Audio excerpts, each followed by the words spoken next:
நீங்கள் பார்த்தீங்கன்னா கோவிட் டைமில் கூட ஒரு வரி அதிகரிப்பு செய்ய விடலை எங்களை.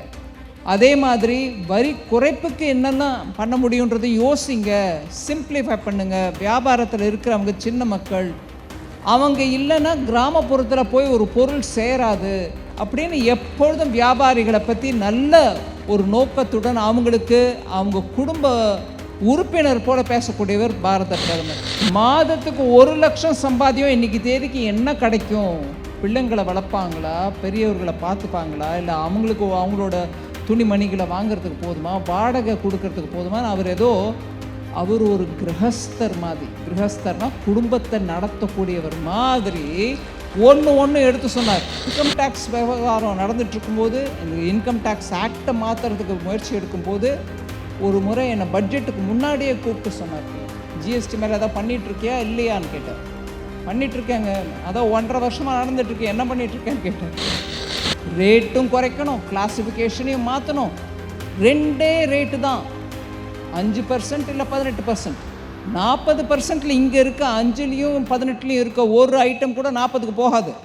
ஏன்னா 40ல் இருக்கக்கூடிய ஐட்டம்ஸ் எல்லாமே சூப்பர் லக்ஸுரி இல்லை சின் குட்ஸும். ஜிஎஸ்டி கவுன்சில் இருக்கக்கூடிய ஒவ்வொரு மாநிலத்தை சேர்ந்த நிதி அமைச்சர்கள் எல்லாரும் ஒத்துழைச்சதுனால தான் இன்றைக்கி அந்த கவுன்சில்லேருந்து இந்த முடிவு வந்து.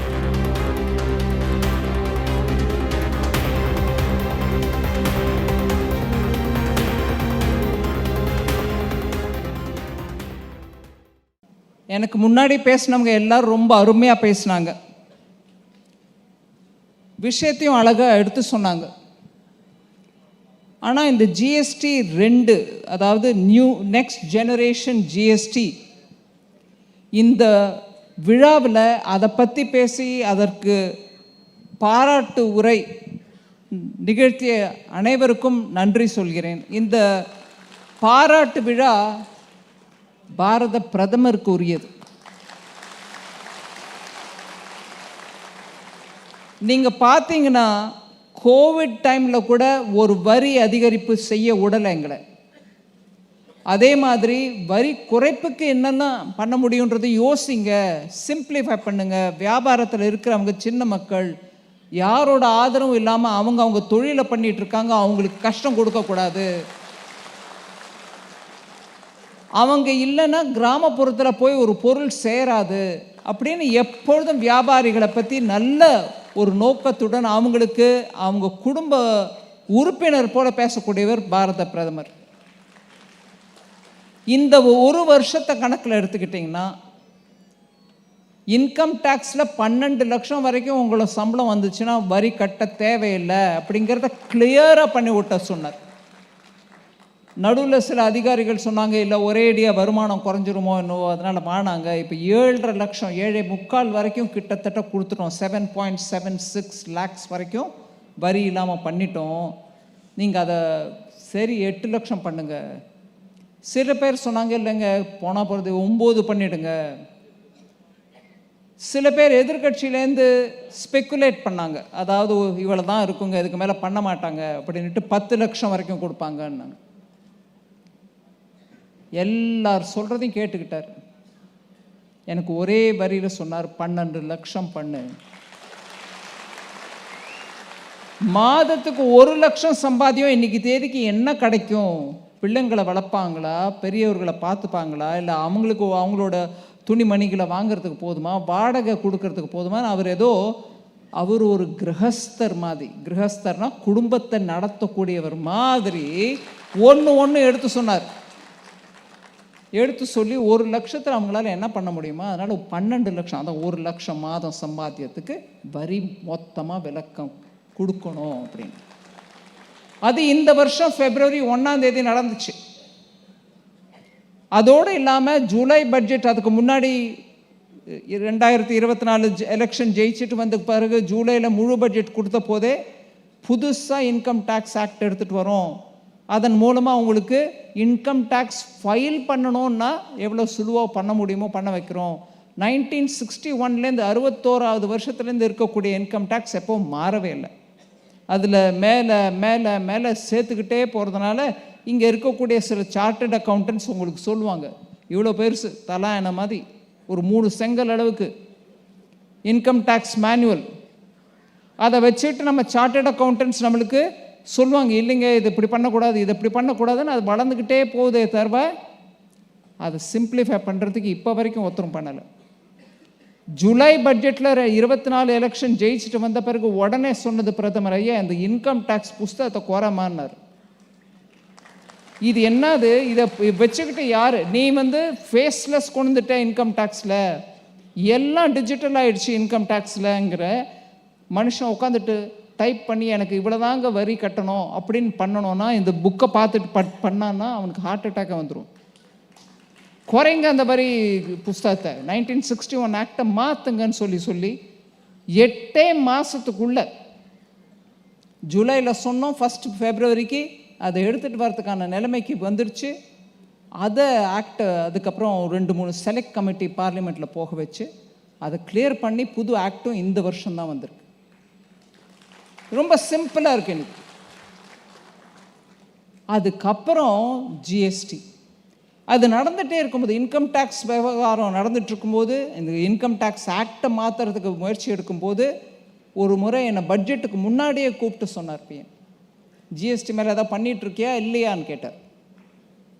பண்ணிகிட்ருக்கேங்க, அதான் 1.5 வருஷமாக நடந்துகிட்ருக்கேன், என்ன பண்ணிகிட்ருக்கேன்னு கேட்டார். அதுக்கப்புறம் உட்காந்து ஒவ்வொன்றும் பார்த்து எடுத்து ஏதோ இங்கே ஒரு ரிப்பேரு, அங்கே ஒரு குறைப்பு, அங்கே ஒரு கூடுதல்னு பண்ணாமல் மொத்தமாக பார்த்துட்டு அவர்கிட்ட மே மாதமோ என்னவோ எடுத்துகிட்டு போய் காமிச்சோம். இது பாருங்கள், இந்த அளவுக்கு ஜிஎஸ்டி ரிஃபார்ம் பண்ணுறதுக்கு என்னால் எடுத்து கொஞ்சம் சிஸ்டமை மாற்றிட்டு எடுத்துகிட்டு வந்திருக்கேன். வரியை குறைக்கிறதும் இருக்குது, ரேட்டை குறைக்கிறதும் இருக்குது. அதை தவிர சிஸ்டமை சிம்பிளிஃபை பண்ணுறதுக்கும் இருக்குது. இப்போது பேசும்போது சொன்னாங்க, ஒரு ஐட்டம் அது உப்பு போட்டிருந்தா ஒரு ரேட்டு, வெல்லம் போட்டிருந்தா இன்னொரு ரேட்டுன்ன போது தான் நிறைய விதமான கன்ஃபியூஷன்ஸ் வந்துச்சு. அதை கிளாஸிஃபிகேஷன் வாங்க, அந்த கிளாஸிஃபிகேஷனையும் சிம்பிளிஃபை பண்ணுறதுக்கான முயற்சி எடுத்து மொத்தத்தில் மே மாதம் பிஎம்ஐ ஆகிட்ட நாங்கள் சொன்னோம், ஏன்னா இப்போ இவ்வளோ தூரம் எடுத்துகிட்டு வந்திருக்கோங்க, ஜிஎஸ்டி கவுன்சிலுக்கு போனோன்னுட்டு. திருப்பி மறுபரிசீலனை பண்ண சொன்னார், பண்ணோம். ஒருவேளை நாங்கள் இன்னும் அதை டிலே பண்ணிவிடுவோமோ என்ன அப்படிங்கிற அந்த எண்ணத்தில் தான் ரெட் ஃபோர்ட்டில் நின்று தீபாவளிக்குள்ளே அதை பண்ணி முடிங்கன்னு சொன்னார். அந்த மாதிரி மக்களுக்கு சுமை குறைவதற்கு என்னெல்லாம் செய்யணுமோ அதை பார்த்து பார்த்து கேட்டுக்கிட்டே இருப்பார், கைடன்ஸ் கொடுப்பாங்க. அதை தவிர அதை செயல்பாட்டில் எடுத்துகிட்டு வர்றதுக்கு வேறு விதமான தடங்கள் இருந்தால் அந்த தடங்கள் நீக்கிறதுக்கு உதவுவாங்க. இப்படியாக அவங்க சப்போர்ட், பிரதமர் ஐயாவோட சப்போர்ட் இருக்க தான் ஜிஎஸ்டி கவுன்சிலில் போய் சொன்னோம். இந்த குரூப் ஆஃப் மினிஸ்டர்ஸ் 1.5 வருஷமாக பண்ணிகிட்ருக்காங்க. அவங்க நல்லா அவங்க ஸ்டேட்லேருந்து யோசித்து நல்லபடியாக கொண்டாங்க ஒரு அளவுக்கு. ஆனால் ஒட்டுமொத்தமாக எல்லாத்தையும் ஜிஎஸ்டியை மாற்றி அந்த ஜிஎஸ்டியை பற்றி யோசனை வந்தாலே ஐயோ காம்ப்ளிகேட்டட் பெரிய சிஸ்டம்ங்க, இதில் நம்ம எப்படி பிழைக்கிறதுன்ற அந்த நெகட்டிவ் எண்ணம் வராமல் ஜிஎஸ்டினா சுலுவாக இருக்குது, ஈஸியாக நம்ம பண்ணிடலாம், ரேட்டும் குறைஞ்சிருச்சு அப்படிங்கிற எண்ணம் மக்கள் மனசில் வரத்துக்கு என்ன பண்ணணுமோ அதை பண்ணணும் அப்படிங்கிற அந்த அளவோடு தான், அந்த எண்ணத்தோடு தான் ஜிஎஸ்டி கவுன்சிலில் போய் மத்திய அரசின் ப்ரொபோசலாக இந்த மொத்தம் பேக்கெட்டை போட்டோம்.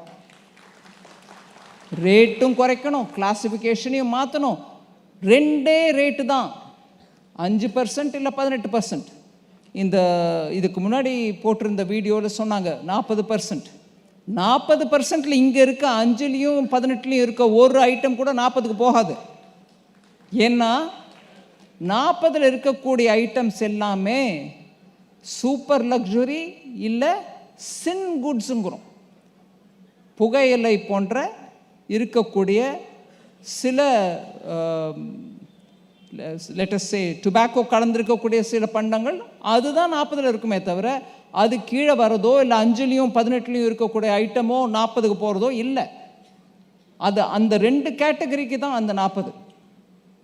அதாவது சின் குட்டாக இருக்கணும் இல்லை சூப்பர் லக்ஸுரி குட்ஸாக இருக்கணும். அதுதான், அதுவுமே மொத்தம் சேர்த்து போட்டிங்கன்னா இந்த சிகரெட் சப் ஐட்டம்ஸ் எல்லாத்தையும் சேர்த்து போட்டால் கூட மொத்தம் 12 அந்த சின்ன சின்ன ஐட்டம்ஸ். சிகரெட் இந்த லென்த்தில் இருந்துச்சுன்னா, சிகரெட் இந்த லென்த்தில் இருந்துச்சுன்னா ஒவ்வொரு ஐட்டமாக போட்டுட்டு ரேட்டு போடுவாங்க. அதை தவிர 40க்கு போகிறதுக்கு ஒரு ஐட்டமும் இல்லை. இருந்தால் 5ல் இருக்கும், இல்லை 18ல் இருக்கும், அதோடு முடிஞ்சிடுச்சு கதை. அந்த அளவுக்கு ரொம்ப டீட்டெயில்டாக போய் அந்த சீர்திருத்தத்தை எடுத்துகிட்டு வரதுக்கான முயற்சி. அதுக்கப்புறம் ஜிஎஸ்டி கவுன்சிலுக்கு போச்சு, மத்திய அரசோட ப்ரொப்போசலாக போச்சு. அண்ட் நான் இன்றைக்கும் அதை திருப்பி சொல்லுவேன். அந்த ஜிஎஸ்டி கவுன்சில் மீட்டிங் முடிஞ்ச அன்றைக்கி ராத்திரி ப்ரெஸ் மீட்லேயும் சொன்ன அதே விஷயத்தை தான். ஜிஎஸ்டி கவுன்சில் இருக்கக்கூடிய ஒவ்வொரு மாநிலத்தை சேர்ந்த நிதி அமைச்சர்கள் எல்லாரும் ஒத்துழைச்சதுனால தான் இன்றைக்கி அந்த கவுன்சில்லேருந்து இந்த முடிவு வந்துருக்கு. நான் என்றைக்கும் தயங்க மாட்டேன். அவங்க எல்லாரும் எத்தனையோ கேள்வி கேட்டாங்க. அவங்க கேட்குற கேள்வியும் நியாயமான கேள்வின்னு நான் ஒத்துக்கிறேன். நானும் அதே கேள்வி கேட்பேன். ஏன்னா நானும் ஜிஎஸ்டி கவுன்சிலில் உட்காந்துருக்கேன் ஒரு மெம்பராக. மத்திய அரசு மாத்திரம் நடத்துறது இல்லை ஜிஎஸ்டி கவுன்சில். எங்க இது இவ்வளவு கட் பண்ணிட்டோம்னா நம்ம வருவாய் குறைஞ்சிருச்சுன்னா நம்ம எப்படி நடத்துறது? நீங்கள் மத்திய அரசையும் ஸ்டேட்ஸில் நாங்கள் எப்படி நடத்துறது? வருவாய் குறைஞ்சா யார் நம்மளுக்கு ஈடுகட்டு வாங்குற கேள்வியை அமைச்சர்கள் கேட்டாங்க. அது நியாயமான கேள்வி தான். ஆனால் நம்ம எக்கனாமிக் தியரி நம்ம பார்த்தோம்னா, வரி குறைந்தால் மக்கள் வெளியே வந்து இன்னும் வாங்குவாங்க. இன்னும் வாங்கிறதன் மூலமாக கன்சம்ஷன் இன்க்ரீஸ் ஆகும். கன்சம்ஷன் இன்க்ரீஸ் ஆச்சுன்னா வருவாய் நேச்சுரலாக இன்க்ரீஸ் ஆகும். அதை தவிர கன்சம்ஷன் இன்க்ரீஸ் ஆயிடுச்சுன்னா வருவாயும் இன்க்ரீஸ் ஆகும். அப்படிங்கும்போது தொழில்களும் சரி இன்னும் டிமாண்ட் வளர்ந்துக்கிட்டே இருக்குது, அதனால் நம்ம இன்னும் மூலதனம் போட்டு தொழிலை வளர்க்கணும் அப்படின்னு அவங்களும் முன்னுக்கு வருவாங்க. வந்தாங்கன்னா அவங்க போட்ட மூலதனத்தின் மூலமாக இந்த ஒரு பொருளோட உற்பத்தி மாத்திரம் பெருகாது, வேலை வாய்ப்பும் அதிகரிக்கும். வேலை வாய்ப்பு அதிகரிச்சதுன்னா மக்கள் கையில் இன்னும் கொஞ்சம் வருவாய் இருக்குன்றதுனால அவங்களும் திருப்பி மார்க்கெட்டில் வந்து பொருள்களை வாங்குவாங்க. இதுக்கு பேர் தான் வர்ச்சுவஸ் சைக்கிள்னுவாங்க. ஒரு நல்ல ஒரு ஸ்டெப் எடுத்ததுனால அடுத்த ஸ்டெப்பும் வளர்ந்துட்டு போகுது, அதுக்கப்புறம் இன்னொரு ஸ்டெப்பும் வளருது. இப்படியாக அந்த வண்டி சக்கரம் முன்னே போகிறதுக்கு வழிவகுக்கும். இந்த வர்ச்சுவல் சர்க்கிள் தான் இந்த ஜிஎஸ்டி ரெவல்யூஷன் மூலமாக நம்மளுக்கு கிடைக்கிது. அதனால தான் இன்றைக்கி நீங்கள் பார்க்குறீங்க. நான் உங்களுக்கு டேட்டாவோட சொல்ல விரும்புகிறேன். செப்டம்பர் அக்டோபரில் மாத்திரம், இதுவும் ஒரு ட்ரேடர்ஸ் அசோசியேஷன் மூலமாக கிடைச்ச டேட்டா தான். டெல்லியில் கெய்ட்னு ஒரு organisation, confederation of all India traders அப்படின்னு, CAIT அப்படின்னு ஒரு நிறுவனம். அவங்க சொல்கிறாங்க, நாடு முழுவதும் அந்த செப்டம்பர் 22 நவராத்திரியிலேருந்து ஆரம்பித்து அக்டோபர் வரைக்குமான சேல்ஸ் பார்த்திங்கன்னா 6 லட்சம் கோடி ரூபாய் வரைக்கும் ஆயிருக்கு. மக்கள் வெளியில் வந்து வாங்கி செலவு பண்ணதன் மூலமாக 6 லட்சம் கோடி ரூபாய், அதாவது டாலர் கணக்கில் சொல்லணும்னா $67.6 பில்லியன் செலவு நம்ம பாரத மக்கள் பண்ணியிருக்காங்க. அதில் 72% இருக்குன்னு சொல்கிறாங்கன்னு சொல்லி இவங்க கெய்ட் அசோசியேஷன் சொல்கிறாங்க. இன்றைக்கி அந்த 72% தான் எனக்கு என் முன்னாடி இருக்குன்னு நான் ஊகிச்சுக்க முடியுது. இதே மாதிரி இ-காமர்ஸ் மூலமாக கூட 27% இன்க்ரீஸ் ஆகிருக்குது வியாபாரம்.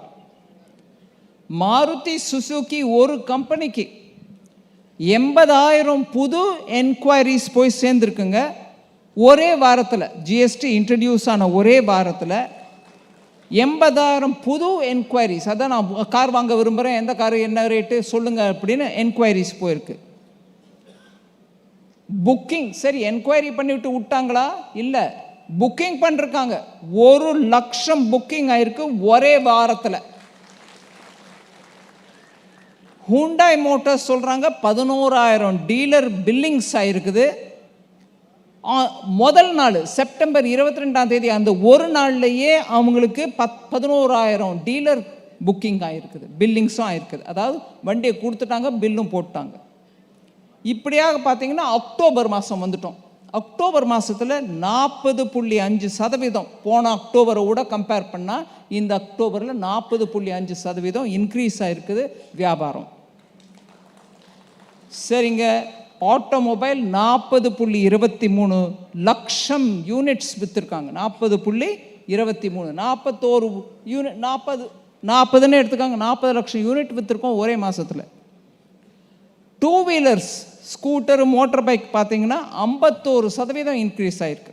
அதாவது 31,05,000 யூனிட் விற்றுருக்கோம்.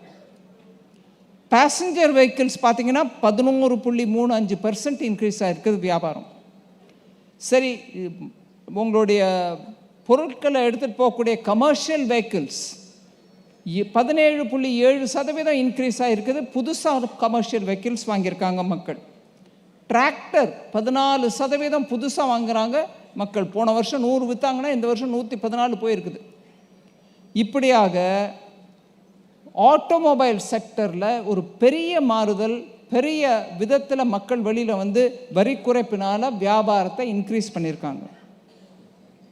இன்சூரன்ஸ் செக்டரை பற்றி நான் பேசுனீங்க. இன்றைக்கி மத்தியானம் ஒரு இடத்துல ஒரு வீட்டுக்கு போயிருந்தோம்.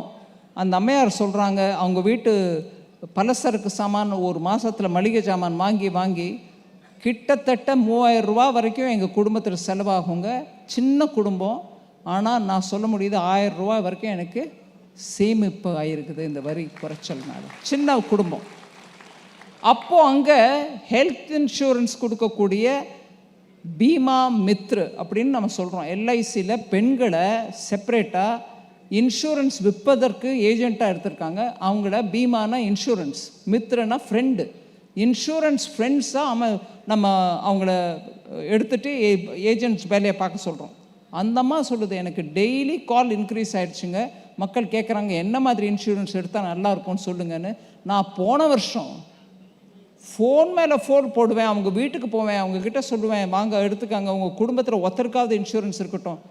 கேட்டவங்க இல்லை வேணாம்மா எங்களுக்கு வேணான்னு சொன்னவங்க இப்போ அவங்களே ஃபோன் பண்ணுறாங்க அப்படின்னு. ஸோ இன்சூரன்ஸ் செக்டர்லேயும் நல்ல ஒரு மாறுதல். கன்சியூமர் டியூரபிள்ஸ் ஏசி முதல் நாள்லேயே டபுள் ஆகிடுச்சு சேல்ஸ் ஏசி. இது அதே மாதிரி டிவி மேனுஃபேக்சரர்ஸ் சொல்கிறாங்க 30 to 35% இன்க்ரீஸ் ஆகிருக்குது எங்களோட டிவி வியாபாரம். முதல் நாளே எங்களுக்கு கிட்டத்தட்ட 35% அன்றைக்கி ஒரு நாள்லேயே நாங்கள் விற்றுட்டோம். அதுவும் எது விற்றுது? 43 இன்ச்சு டிவி, 55 இன்ச்சு டிவி. அதாவது குடும்பங்கள் சின்ன டிவி இருக்கிறவங்க இன்றைக்கி பெரிய டிவி வாங்க முடியுது.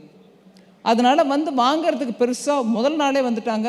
அதனால் அந்த டிவி க்ரோத்து நல்லா இருக்குதுன்னு சொல்கிறாங்க. இந்த விஜய் சேல்ஸ்னு ஒரு கம்பெனி இருக்குது, அவங்களோட விஜய் எலக்ட்ரிக்கல் குட்ஸ் போடுறவங்க, அவங்க சொல்கிறாங்க 20% வளர்த்துருச்சு எங்களோட சேல்ஸ். இப்படி ஒவ்வொரு சொசைட்டியில் இருக்கக்கூடிய ஒவ்வொரு மேனுஃபேக்சரிங் யூனிட்டும் சொல்கிறாங்க. இதை தவிர நம்ம எக்ஸ்போர்ட்டர்ஸ்க்கும் சின்ன பொருள்கள் வியாபாரம் பண்ணுறவங்களோட ஃபார்ம்ஸும் எல்லாம் சிம்பிளிஃபை பண்ணிட்டோம். அந்த விவரத்தில் நான் டீட்டெயிலுக்கு போகல. கடைசியாக சொல்ல விரும்புகிறது என்னென்னா, ஸ்ட்ரக்சர் சிம்பிள் பண்ணியிருக்கிறோம். எல்லா மக்களுக்கும் அது டேக்ஸ் பே பண்ணும்போது கஷ்டமாக இருக்கக்கூடாது, கடினமாக இருக்கக்கூடாது. நல்லபடியாக சிம்பிளாக டேக்ஸ் பே பண்ணிட்டோம், இந்தாங்க ஃபார்மும் பண்ணிட்டோம் அப்படின்னு சொல்கிற அந்த அளவுக்கு பண்ணியிருக்கிறோம். சிஸ்டமாக நாங்கள் திருப்பி ரிவ்யூ பண்ணி அதை இன்னும் நல்லா இம்ப்ரூவ் பண்ணுறதுக்கான முயற்சி நடத்திக்கிட்டே தான் இருப்போம். ஆனால் இன்றைக்கி எனக்கு இந்த வாய்ப்பு கொடுத்து இப்பேற்பட்ட ஒரு பாராட்டு விழா அப்படின்னு வச்சுருக்கீங்க. அந்த பாராட்டு முழுமையாக பிரதமர் மோடி ஐயாவுக்கு தான் சேரும். நான் அவர்கிட்டையும் இந்த விஷயத்தை எடுத்து சொல்லி, இந்த மாதிரி தமிழ்நாடு வணிகர் சங்கம் அதோட பேரமைப்பு, அதோட தலைவர் விக்ரமராஜா அவர்கள் தன்னுடைய முழுமையான முயற்சியின் மூலமாக இப்பேற்பட்ட பாராட்டு விழா நடத்தியதை பாரத பிரதமருக்கு நான் கொண்டு செலுத்த வேண்டிய கடமை எனக்கு இருக்குது. நான் டெஃபினட்டாக அதை சொல்லுவேன். உங்கள் எல்லாருக்கும் என்னுடைய மனமார்ந்த நன்றிகள். வணக்கம்.